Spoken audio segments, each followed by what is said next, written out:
మన కుటుంబ ప్రోగ్రాంకి అధ్యక్షులుగా ఉన్న దాసరి రాము గారికి ధన్యవాదాలు తెలియజేసుకుంటూ, ముఖ్యంగా స్టేజ్ మీద కూర్చున్న వాళ్ళు ఎవరు గొప్ప కాదు, స్టేజీ బయట, ఎందుకంటే ఎక్కడెక్కడి నుంచో సుదూర తీరాల నుంచి, జిల్లా నలుమూలల నుంచి ప్రయాసలు కోర్చి ఒక్క రూపాయి ఎవరి నుంచి ఆశించకుండా వచ్చే నా సోదర సోదరీమణులందరికీ కూడా శిరస్సు వంచి ధన్యవాదాలు తెలియజేసుకుంటున్నాను.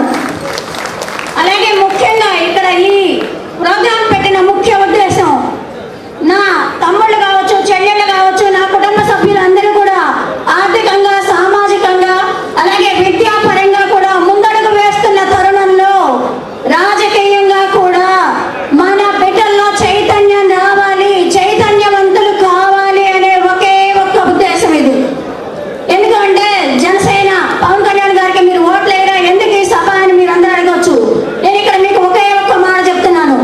10 సంవత్సరాలుగా ప్రజారాజ్యం ప్రస్థానం పక్కన పెడితే 10 సంవత్సరాలుగా నిరంతరం పార్టీలో పనిచేస్తున్న నేను అనేక ఒడిదుడుకులు, ఇబ్బందుల్ని ఎదుర్కొన్నప్పటికీ ఎన్నో పార్టీలు మా పార్టీలో చేరట్లేదని మమ్మల్ని ఇబ్బంది పెట్టినా నిలబడ్డాము అంటే నా కులమే నా బలం, నా కులం నా అండగా ఉంది కాబట్టి.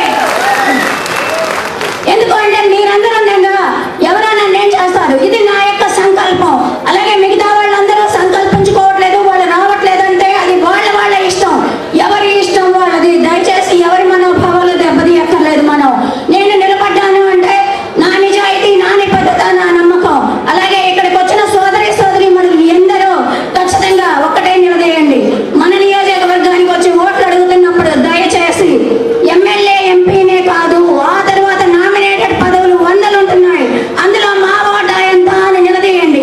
ఖచ్చితంగా మనం కూడా, మన బిడ్డలు కూడా వార్డు మెంబర్ నుంచి సర్పంచ్